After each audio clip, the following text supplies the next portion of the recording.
Gas तो नहा के रेडी हो गया, निकल गया हूँ। यहाँ पे अभी स्टेयरकेस से नीचे उतर रहा हूँ। लाइट नहीं है इधर पे, सोसाइटी चलता है और लाइट झाड़ भरता लाइट बाहर आ गया।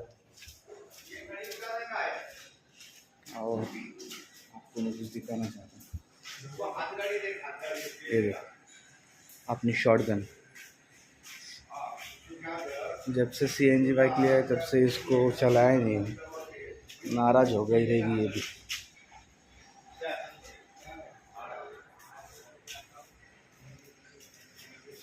तो बाकी अभी भी सही है, बस इसको सर्विसिंग की ज़रूरत है, इसको भी करेंगे सर्विस।